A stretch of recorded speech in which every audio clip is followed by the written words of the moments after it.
we'll get stuff in as quickly as possible as long as we don't feel like we're rushing and guys aren't learning. How does you my short sense over the last 24 hours just of how this is not just another organization, any other organization? Just look around.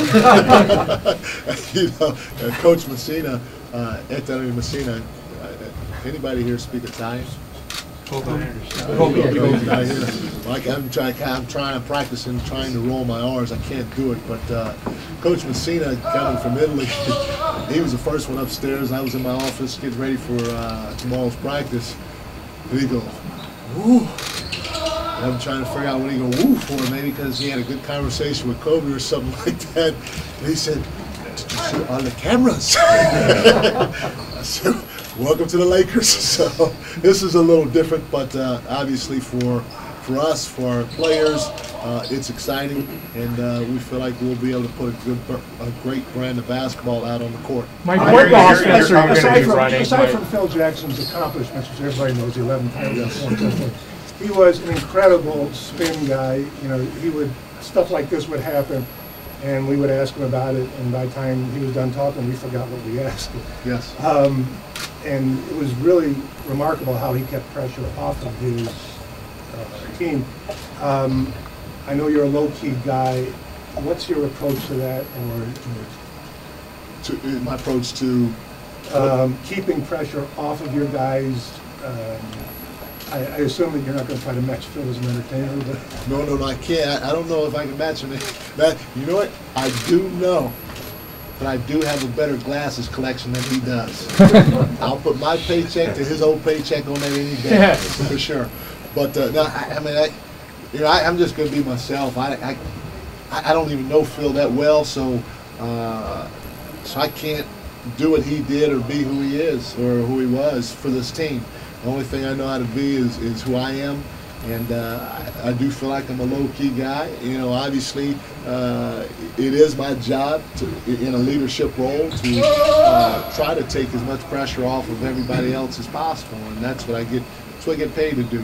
I get paid to handle that, and I look forward to handling it. So I'm just going to be, whether it's this incident that we're getting through or another one, because I'm sure there's another one that's going to come up. You know, we'll just handle it one day, one play, one game, one shoot around at a time, very methodically. In your conversations with Mitch, would you say this is a done deal now, or is there still a chance that this deal can happen? You know, the thing about it is, I don't know. You know, I'm one. Mitch will come and he'll ask me my opinion on certain things, and I'll give him my opinion. And then for me, I mean, I want to get back to coaching, and that's what I do. So it's Mitch's job to keep trying to make this team better, and whatever that may mean, he's got to figure it out.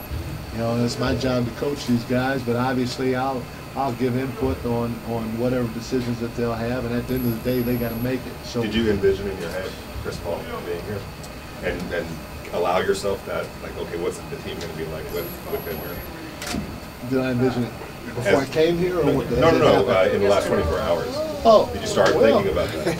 Yeah, because they told me that there was a good chance it was going to happen. So, you know, obviously, you do have to think about, as a coach, you got to think about what your game plan is going to be. But, you know, again, I feel like the thing that I have to do, whether we're on the floor or we're off the floor, I got to be able to make adjustments.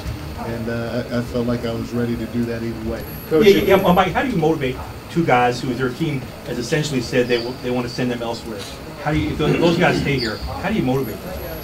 The first thing is that this group, being with this group in a short amount of time, I don't know if they need much motivation, and that's from afar. Before I got the job, that was one of the things that attracted me to this group is just knowing that the winning ways that they have and how they ended last year. They have a motivation. Right. No, I guess I was talking about Powell and Lamar specifically. No, I'm going there. So I think they have that self-motivation as individuals and as a group. So that helps when you have something like this going on. You know, there's a carryover effect to where, you know, there's not much that you have to do, especially when you have guys in your locker room that have the leadership qualities of Derek Fisher and Kobe Bryant. I mean, those guys understand that it's a business. It's their jobs, and they respect that guys feel a certain way. But I think at the end of the day, with the leadership within the locker room and the characteristics of the individuals that we have on the team, especially the two guys that are going through it, they'll be fine. There's nothing in my mind that says that they won't or that they'll be. This will carry on for long.